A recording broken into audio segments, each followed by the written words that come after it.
bahwa di sini ada tindakan intimidasi yang dilakukan oleh member yang ini kepada member yang itu. Di sini yang terduga menjadi pelaku adalah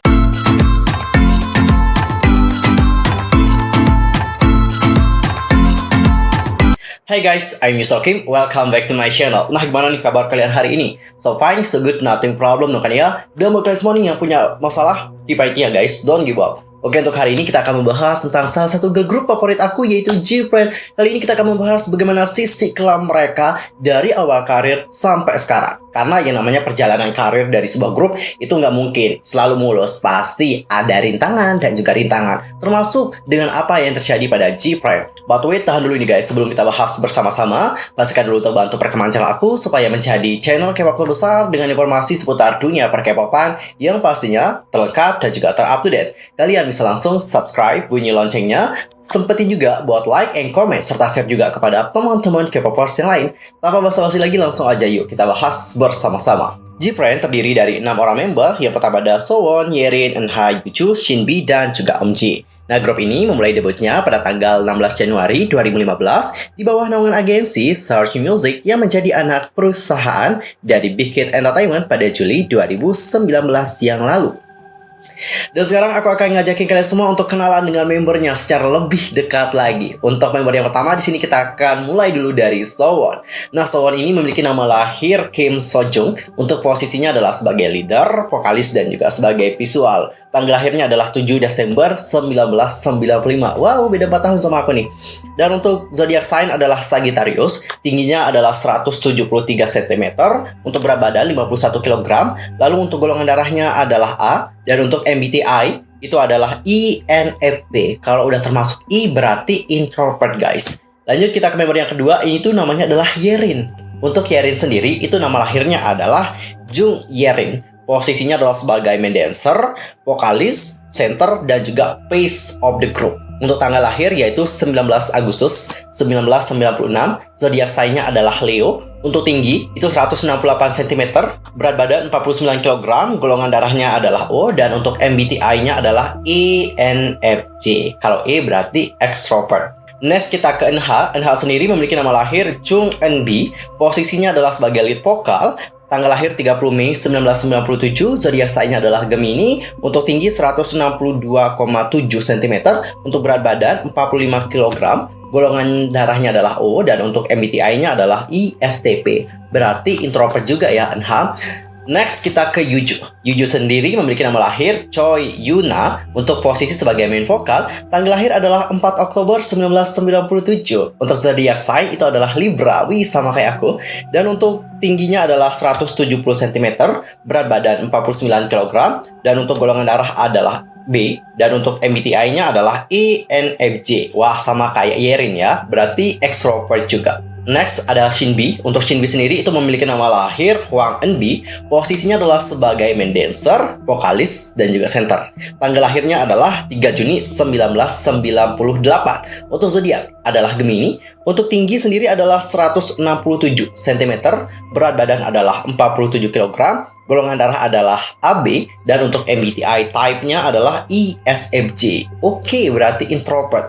Berikutnya di sini ada Eumji. Eumji sendiri memiliki nama lahir Kim Ye-won. Posisinya adalah sebagai vokalis dan juga maknae. Dan untuk tanggal lahir adalah 19 Agustus 1998. Beda 1 tahun sama aku. Untuk zodiak sign adalah Leo dan tinggi 165 cm, berat badan adalah 48 kg, golongan darah adalah O, dan untuk MBTI-nya adalah INFJ juga atau INFP. Nah, dari ke-6 member dari G-Friend, mana bias kalian? Kalau aku, of course, bias aku adalah Eunha. Kalau kalian sendiri siapa? Langsung aja komen di kolom komentar.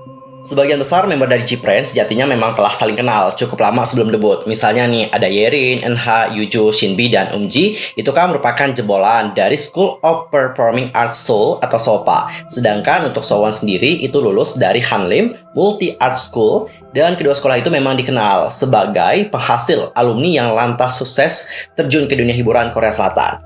G-Friend mengawali debut dengan lagu Glass Beat pada Januari 2015. Mereka di sana mengusung konsep ala anak SMA. Mereka berhasil mencuri perhatian dengan beberapa Rookie Award. Salah satunya adalah sebagai artis pendatang baru terbaik di Gaon Chart Music dan juga Golden Disc Award. Dan beberapa bulan setelah debut, Jipren ini merilis lagu, judulnya adalah Mi Gustastu. Jujur, ini adalah lagu yang buat aku menjadi balde. Aku suka banget.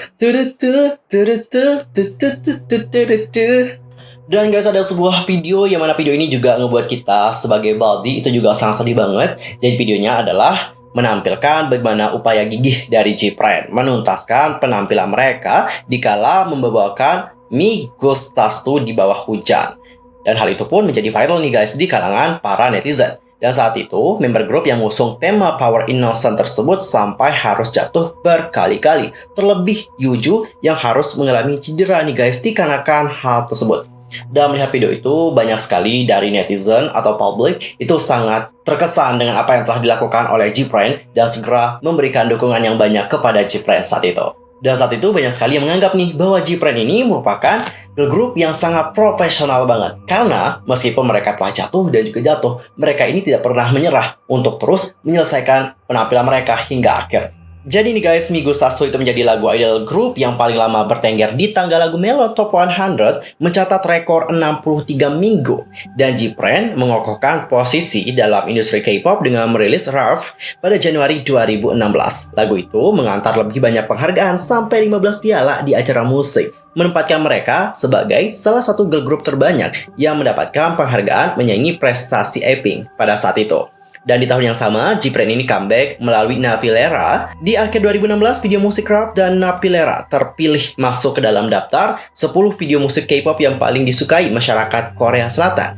Dan hingga sekarang, Jipren ini menjadi salah satu girl group yang sangat populer dan juga sukses nih guys. Meskipun mereka ini berasal dari agensi yang kecil yaitu Surf Music, tapi mereka ini berhasil dan mampu membuktikan kepada dunia bahwa untuk menjadi girl group atau boy group yang sukses itu tidak harus selalu berasal dari agensi yang besar, tapi dari agensi kecil pun kita bisa. Asalkan di sini kita mempunyai bakat, skill dan juga kerja keras, pasti kita bisa mendapatkan hal tersebut. Begitulah yang ditunjukkan oleh Jipren selama perjalanan karir mereka. Tapi tahukah kalian, di balik kesuksesan dari Jipren, itu banyak sekali hal-hal yang telah mereka lewati. Apa aja? Hal yang pertama mereka lewati adalah skandal kencan.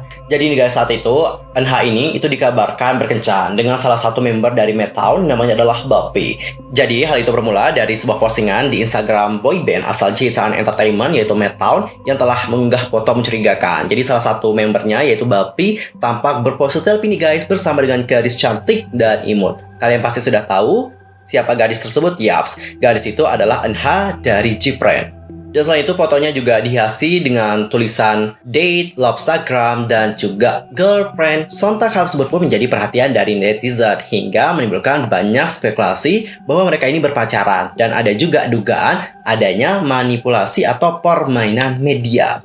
Dan setelah hal itu terjadi dan menjadi topik yang panas di kalangan netizen, postingan itu pun langsung dihapus. Tapi saat itu banyak sekali nih guys yang bilang bahwa mereka ini kayak apa sih cari sensasi gitu loh guys. Kenapa disebut cari sensasi? Karena sih mereka itu katanya akan comeback dalam waktu yang dekat di saat hal itu terjadi. Karena ini tuh semacam seperti teknik marketing gitu loh guys. Oh, ini yang berkencan siapa sih mereka? Yuk kita kepoin. Oh, ini dari grup ini gitu. Makanya banyak sekali dari netizen yang menyebutkan bahwa di sini ada yang namanya permainan media untuk menarik perhatian netizen. Ya sama lah kayak kita gitu ya, banyak sekali nih dari selebgram, mungkin dari artis yang suka cari sensasi atau buat settingan gitu bahwa mereka ini kencan dan sebagainya. Kayak gitu loh guys maksudnya. Dan sekarang kita akan lanjut ke permasalahan yang kedua, yaitu mengenai Yerin. Jadi Yerin itu sempat dikritik oleh netizen Korea. Kenapa Yerin ini dikritik? Karena saat itu Yerin ini menggunakan pulpennya untuk menggambar kacamata di boneka Pikachu. Yang mana boneka Pikachu ini itu merupakan boneka pemberian para penggemar. Nah, melihat Yerin melakukan hal tersebut, banyak sekali dari netizen yang mengkritik Yerin. Karena Yerin ini dianggap tidak menghargai pemberian penggemar. Tapi setahu aku ya, Yerin juga tidak bermaksud untuk melakukan hal itu. Mungkin dia di sini juga masih polos gitu ya. Ya udah, mungkin menurutnya lucu gitu kalau digambar kacamata, makanya dia gambar. I think so sih guys. Kalau menurut kalian sendiri bagaimana? Langsung saja komen di kolom komentar. Dan sekarang kita akan masuk ke permasalahan yang berikutnya, yaitu permasalahan yang baru-baru ini. Jadi ada salah satu member dari Jipren juga, yaitu Sowon, dimana Sowon ini juga dikritik nih guys. Kenapa Sowon dikritik? Udah tahu dong ya alasannya. Karena di sini Sowon itu berfoto nih guys bersama dengan patung tentara Nazi. Sowon sendiri itu kedapatan mengunggah foto tersebut di laman Instagramnya pada Minggu 31 Januari. Nah, netizen yang melihat unggahan itu mengecam Sowon lantaran maneken yang diajak foto tampaknya mengenakan seragam tentara Nazi. Netizen memperlihatkan lambang dan model seragam yang dikenakan oleh maneken tersebut. Tidak butuh waktu lama, unggahan Sowon pun menuai berbagai komentar miring dari warganet yang marah. Bahkan nama Sowon pun menjadi trending loh guys di Twitter. Dan pada akhirnya Sowon ini pun sadar gitu ya bahwa dia di sini telah melakukan kesalahan. Akhirnya dia pun segera menghapus foto tersebut guys. Dan kalau nggak salah sih udah minta maaf juga ya kepada netizen atas apa yang telah terjadi. Intinya untuk masalah yang ini aku sih dapat paham ya bahwa Sowon ini kayak belum tahu juga gitu ya sama siapa dia berfoto. Ya udahlah sih, mungkin dikarenakan lucu mungkin atau nggak dikarenakan sangat estetik atau bagaimana dia pun berfoto bersama dengan patung tersebut dan akhirnya diupload deh di Instagramnya dan ternyata dia di sana banyak sekali mendapatkan hate comment. Dan selain itu nih ada rumor yang panas juga, yang mana rumor itu adalah mengenai bahwa di sini ada tindakan intimidasi yang dilakukan oleh member yang ini kepada member yang itu. Di sini yang terduga menjadi pelaku adalah Shinbi sendiri, sedangkan yang menjadi korban adalah Yuju dan juga si Umji. Jadi pada saat itu nih guys, Shinbi ini memang menjadi sorotan para netizen. Pasalnya, ada dalam sebuah video di mana para member itu menyanyi sambil menarik tampaknya dengan musik, sedangkan untuk lead dancer sekaligus visual dari Gpren itu tak ingin menyanyikan bagiannya di lagu Napilera, dan dia pun menyuruh member lain yang menyanyikannya. Alhasil, Shinbi pun menjadi sasaran kritik dari para netizen. Gara-gara video itu, Nether pun mulai memperhatikan perilaku Shinbi di video Gpren yang lain. Hasilnya, Nether menemukan bahwa Shinbi memang sering memasang wajah yang jutek. Dan ada juga nih guys sebuah postingan di sebuah situs fan yang mana postingannya itu kayak menunjukkan bahwa Shinbi ini terlihat kayak sebal gitu loh guys di saat Shinbi ini disuruh untuk memuji member yang lain. Dan bahkan banyak juga dari netizen yang menganggap bahwa Shinbi ini tak bisa mengatur ekspresi wajah hingga ia ini selalu kelihatan kayak jutek gitu. Nether pun kembali mengkritik Shinbi dan menyebutnya sok. Tak hanya itu juga, Shinbi ini dianggap mengintimidasi member lainnya seperti Yuju dan juga Umji dengan kepribadiannya tersebut. Selain Shinbi ada juga Yerin nih guys, yang mana Yerin ini juga disebut oleh netizen itu memiliki perilaku yang bermasalah. Tak hanya tentang permasalahan itu, ada juga permasalahan yang terjadi dengan manajer dari Gpren sendiri, yang mana banyak sekali dari para penggemar yang menganggap bahwa manajer ini kayak sering melakukan sentuhan yang tak perlu gitu loh guys. Pada saat itu banyak sekali dari penggemar mengecam manajer Gpren atas cara dia bertindak selama acara fansign untuk penggemar.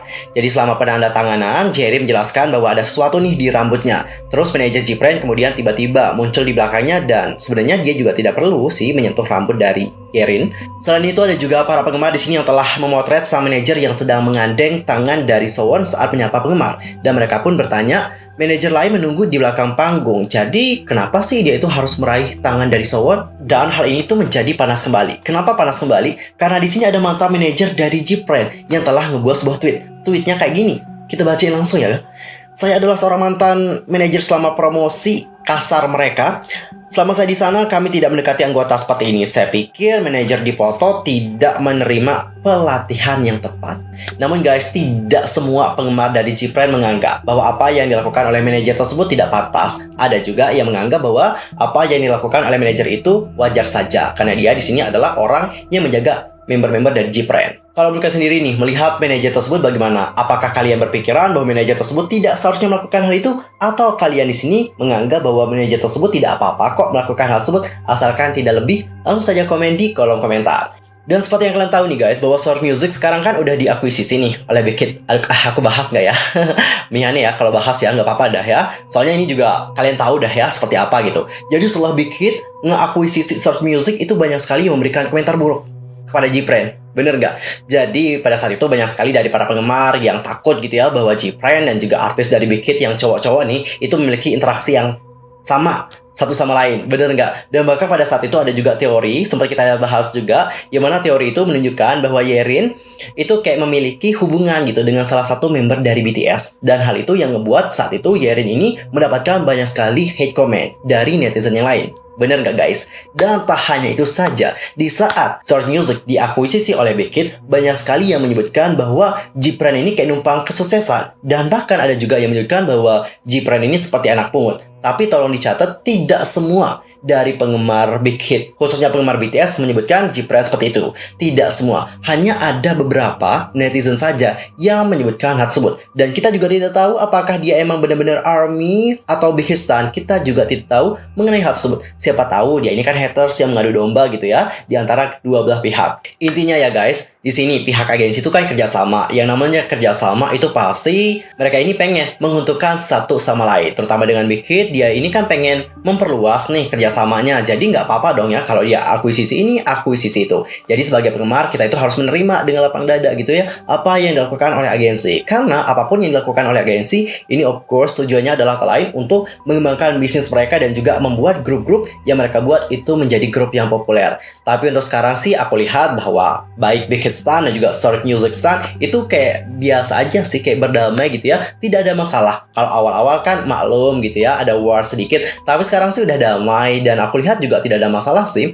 Pas pertama aja ada masalah, ada yang bilangin Jipren pungut lah dan sebagainya, tapi untuk sekarang sih aku lihat it's okay, nothing problem, semuanya udah saling support, jadi that was really good. Thank you guys, udah kompak ya, thank you banget. Oke cikgu, tadi kita sudah membahas mengenai sisi kelam dari Jipren. Tadi kalian sudah melihat banyak sekali hal-hal yang telah dilalui oleh Jipren. Ada skandal kencan, habis itu ada juga skandal tentang pembulian seperti itu. Tapi mereka berhasil melewati semuanya dengan sangat baik. Sampai sekarang ini mereka tetap bertahan dan juga membuktikan bahwa mereka merupakan girl group yang sangat solid banget hingga dapat sukses seperti yang sekarang ini. Oke cikgu, sekian aja untuk hari ini. Aku mohon maaf kalau ada kesalahan baik dalam ucapan, sikap, tindakan, dan sebagainya. I'm so sorry banget. Dan mungkin ada kesalahan informasi, silahkan koreksi aku dengan cara komen di bawah. See you next time di video berikutnya. Thanks for watching. Annyeong. Gamsahamnida.